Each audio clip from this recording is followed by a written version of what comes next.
Could you be happy camping out by a brook and the only food you get is a raven brings you some meat and bread?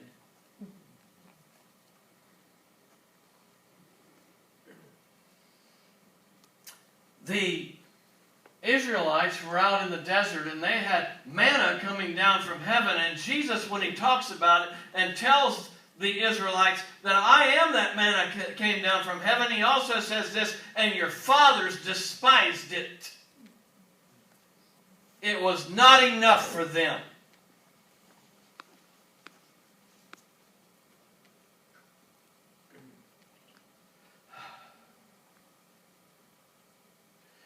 If the possessions of this world and the house that you live in and the car that you drive and the job that you have and the amount of respect that you are afforded by others and the kind of degree you have and the kind of education you have, and all of that is what determines what you think about yourself and what you are satisfied with.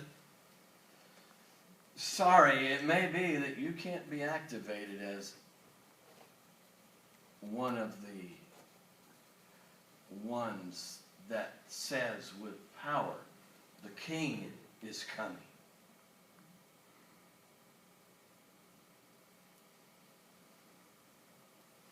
Because Elijah is satisfied.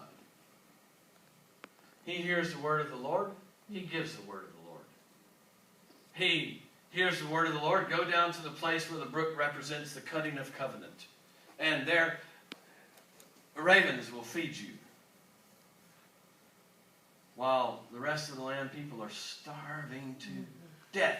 Maybe that's the time when you know, oh, okay, everybody else is starving. Maybe ravens is enough.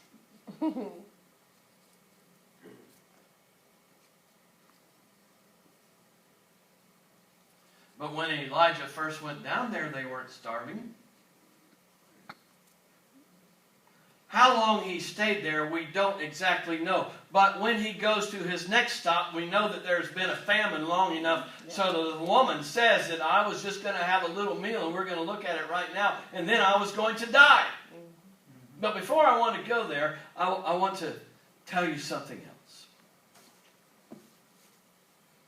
You've got to go through the 29th of Elul in 2015, where there is going to be, and honestly, I think it may be a little different than the way it's been in the past. You know, the stock market crash and the thing that happened with 9/11 in 2001, and then the thing in 2008, where then it was, again, the greatest stock market crash, single points, as far as 777.7% in all of history. And if they hadn't shut it down, no telling how far it would have gone on that one day, where everybody's 401 became 201s. The next one on the 29th of Elul is going to be worse. You cannot imagine how bad it might be.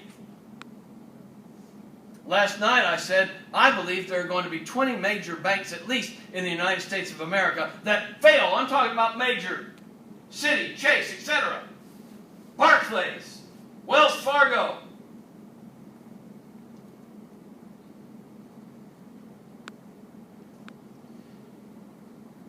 You haven't thought yet how that could really work out. But while others are surviving, you can thrive if you can think of the fact that maybe Ravens is thriving.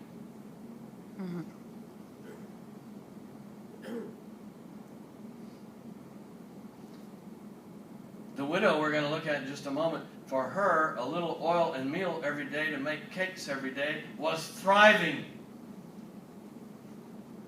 You may have to redefine what you think of as prosperity.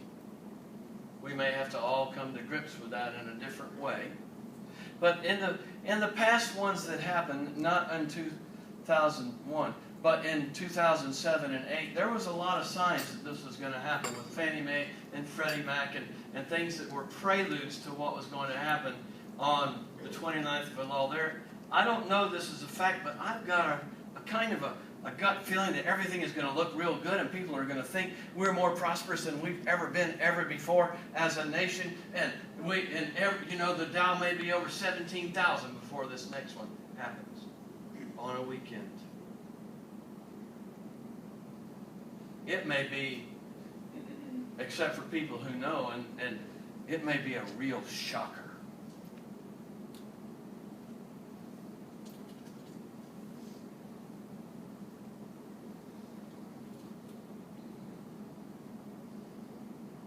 What is enough? You have to define that. Is enough that man shall not live by bread alone, but you can get life from the words that are coming from God for you right now? In the here and now. What if it's the nasty now and now? Will that be enough? I want to just go away from that for just a moment.